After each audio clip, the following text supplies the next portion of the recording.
we do have a special guest in the building. He is a businessman, well known for his character on popular essay Soapy Muvango, where he plays the character of a doctor, and also is by as well. He's a philanthropist throughout the organization called Tshepo Care Foundation. Ladies and gentlemen, Tshepo Ramokgad. How you doing, sir? I'm good. How you doing? Fantastic, man. Good, I see you're wearing your shirt. Yeah. For the foundation. For sure. Yeah, man. Definitely, that's why we're here to discuss more about that. But before we dive into, we just want to know, obviously, what everybody wants to know. Start off with who is Tshepo, and where did he grow up? Okay. So Tshepo Ramokgad is an actor, a philanthropist who hails from Northwest in Rustenburg. And shout out to Rustenburg. Yeah. That's great. And has two siblings, a younger brother and an older sister. Oh, that's brilliant, eh? Yeah. So how was it growing up in Rustenburg, though? It was cool. Rustenburg is very chilled. Not. Yeah, I hear a lot of friends of mine from there. It's like it's chilled. Is it really a chill place? Like it's chilled, man. Is it? It's chilled. Like everybody there is just chilled as well. Like they don't like argue too much. There's nothing. It's just like it's cool. It's chilled. It's not fast. There's no Joburg lifestyle. Nothing's too fast. No, you don't get met JMPs and I bet you don't have road rage there. Eh? It doesn't exist. It doesn't exist. But yeah, Rustenburg is very chilled. The Northwest is it's very chilled. So yeah, after matriculating, I went to study business management at one of the FET colleges in Rustenburg, and from there I went into the hospitality industry as an auditor. And I also got the chance to interact with while I was there, I got the chance to interact with a lot of people and build self-confidence. Oh, that's great, eh? Yeah. So obviously, in the midst of all these things, what inspired you to get into the arts? After being in the hospitality industry for about 5 years, I realized that was not where I wanted to be.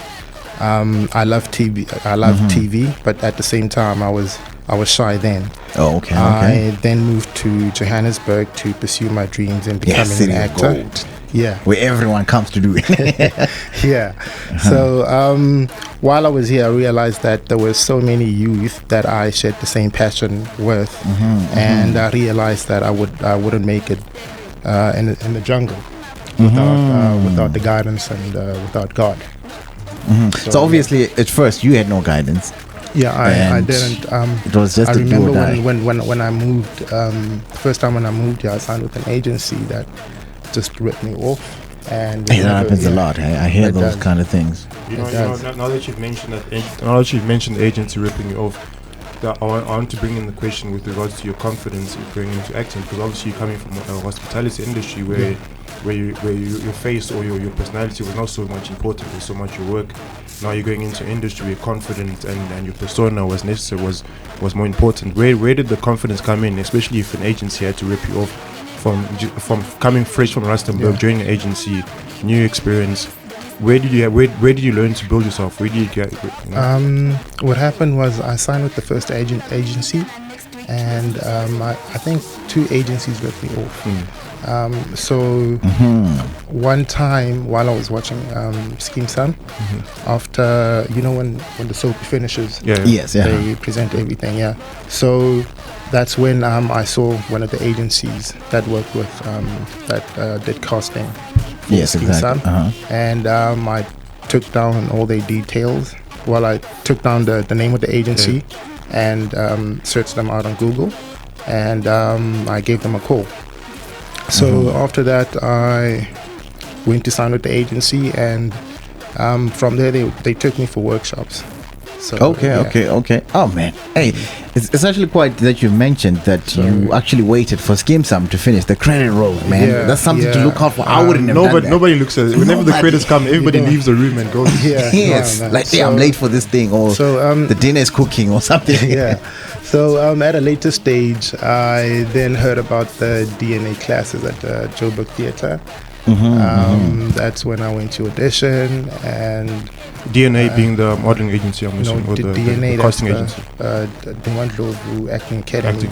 That's in Johannesburg, and I went to audition for that, and I got in, and I attended the classes as well. So I've got a theatre background as well. That's brilliant, man. Obviously, we're gonna dive in how you got the roles. Yeah. But another thing is, don't worry about you getting scammed and everything. It's Joburg. You gotta get baptized. Everyone is trying to make it. It's baptized. You know, when you're new in Joburg, it's a big city, and there's a lot happening. Hey, it's very easy for you for your mind not to see a lot of things and. Just especially in the entertainment industry, everybody knows who this is. They told you that I know this person, you know, just to get a quick buck out of you, you know, and stuff like that. So how did you land the roles that you got now?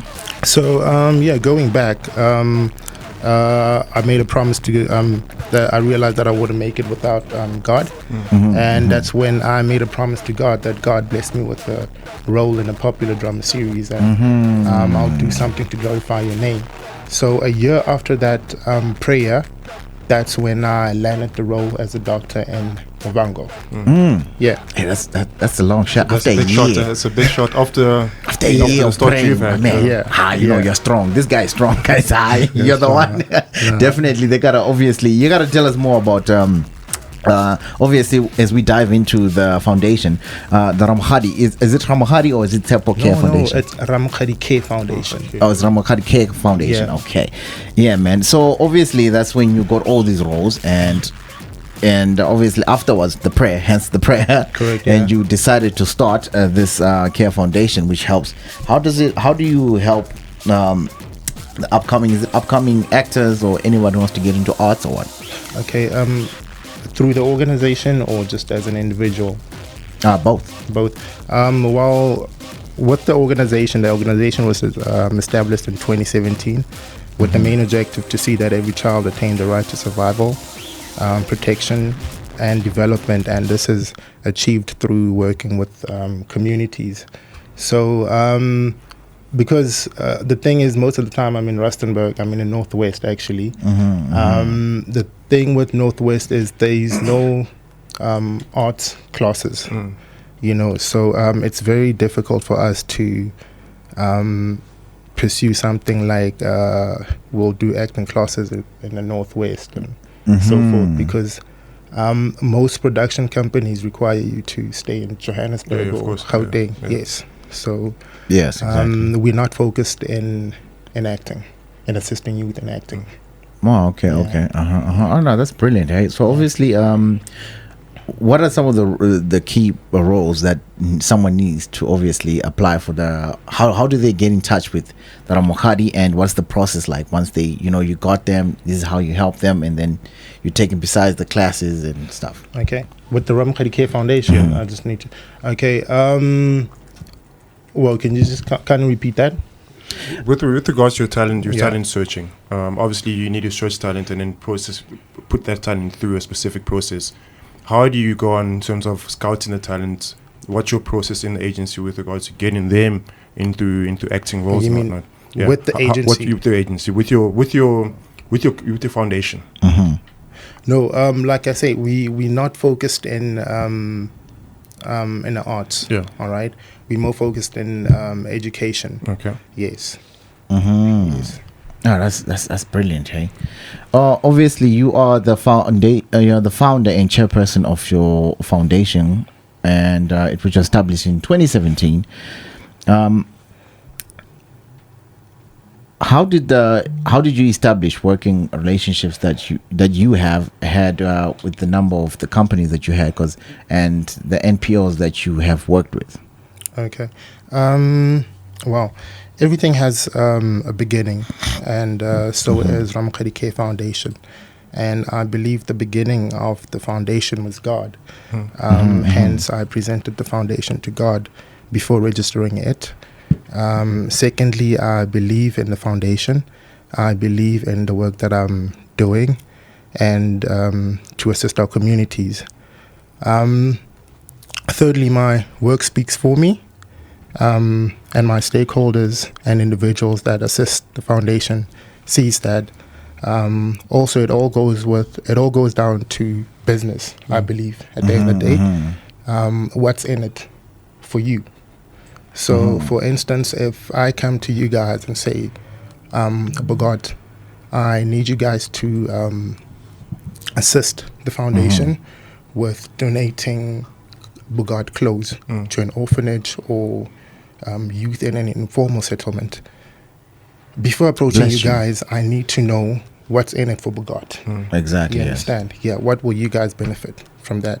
So, that's brilliant. Just coming back to your foundation as well, you said obviously you guys focus on education. Are there certain aspects of education you focus on, or is it merely the academic part of it?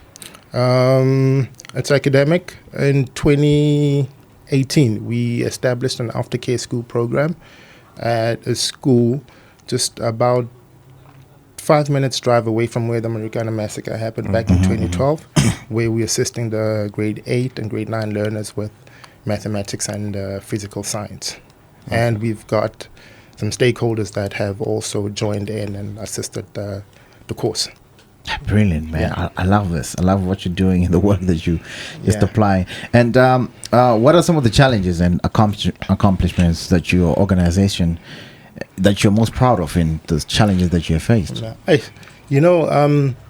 The challenges that we face, and I believe this goes to other organizations as well, small organizations, it's finding stakeholders. That's the huge challenge that we have. Most of the guys in this business, that's the number one challenge. That's the number one challenge, and that's about it for me for now. And accomplishments, wow, I would say that I'm very privileged. At my age, I'm still youth. It's a privilege and an honor that I've worked with the Nelson Mandela Foundation, the Cyril Ramaphosa Foundation, South African Human Rights Commission, and I've also had a 5-year partnership with Pep Stores, Sanlam as well. We've worked with them, and just to name a few. With you mentioned some of your challenges. Now, obviously, you're not running. We know from experience and from the interviews we've had in the past that running an NPO is not a breeze, it's not a walk in the park. Also coming from a town like Rustenburg, with regards to reputation, was that not one of your challenges with regards to how parents would receive you guys as an educational NPO, for instance, sending their kids to you? Were there not questions being asked with regards to how reputable you are as an NPO? Was that never a challenge for you? No, that was never a challenge. That was never a challenge. Hey man, those are some of the challenges that people face. But God bless you, my brother, and everything and everybody who is, all the organizations that are helping your goal and your movement. With all this happening, obviously, with the challenges that you're facing, and you spoke that you're part of the youth, and most youth, they're not doing what you're doing right now, man. And it's amazing to find people like you, especially at your age, who do what you do. What keeps you motivated? What keeps me motivated is it's people like Bugatti Radio that invite me for an interview. Thank you. It's cool. It's the communities, it's the youth, and the work that I do that keeps me motivated. Hey, man. God bless you, man. Has anyone approached you for an autograph? No, for real, man. For real, man. Not that kid that you're helping out in the Northwest, they don't have, like, it's a serious thing. It's a serious issue that people have, and I feel like, I also want to do it. You know what I mean? Whatever we can contribute, wherever we can, and wherever we see we can, we should. And for everybody who's listening out there, and I'm hoping that they're gonna come on board as well and help such organizations like yourself, man. Cool. So, what can people look forward in terms of your foundation and your acting career as well? Okay, cool. So in terms of acting, I've been in communication with one of the production companies that I worked with, word of mouth. So surely I'll be going back in the next months or so. In terms of the foundation, there's something that we're busy working on. We have been engaging with one of the broadcasters. Oh, okay. So brilliant. We are just busy with some stuff. And that's great, man. But so soon you will see it. Next thing we're seeing on Netflix. I was actually going to ask, with regards to your acting, are there any Are there any actors or actresses that you see yourself in the near future working with? Wow. At the moment, I can't think of anybody. At the moment, I can't think of anybody. Throughout my career, I've had the privilege to have worked with the late Menzi Ngubane. That must have been a good experience. I'm sure it was. He was so cool. Yeah. Actually, I've also worked with Jerry Pele as well. I don't know if Jerry Pele.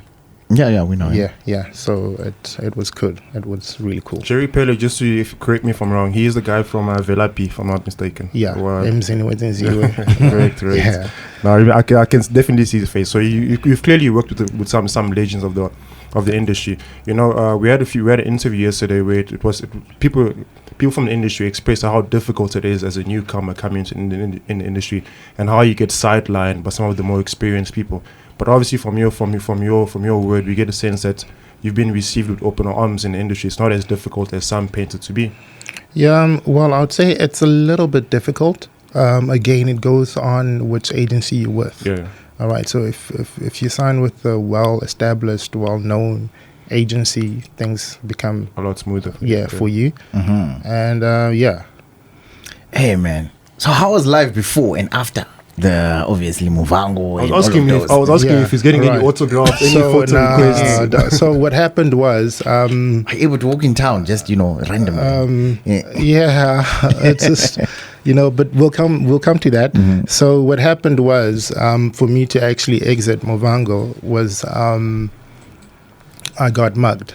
So one time I went back home and I got mugged. The culprits threw me inside a construction hole, and my knee got dislocated. Mm-hmm. My veins and muscles on my calf got torn. Wow. So I was hospitalized for about almost a year. Jeez. And that's why I had to exit Muvango. Okay.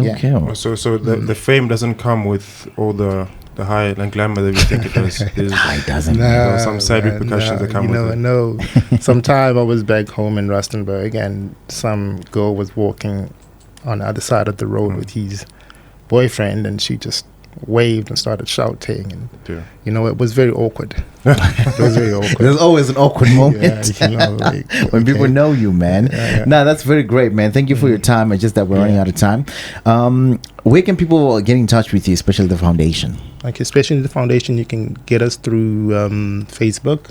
Mm-hmm. We're very active on Facebook. Our numbers are also there, and my numbers are also on Google as well. Okay, cool. Just give us your social quickly. What are the ones who are listening? It's Ramokgad K Foundation on Facebook, and Tshepo Ramokgad on Facebook, and on LinkedIn it's Tshepo Ramokgad. Okay, thank you very much, Tshepo. Thank you for having me. And it's a blessing to have people like you. Definitely. Also, thank you. Just to let people know, whoever is listening, if they need assistance, they know where to find you. Sure. And man,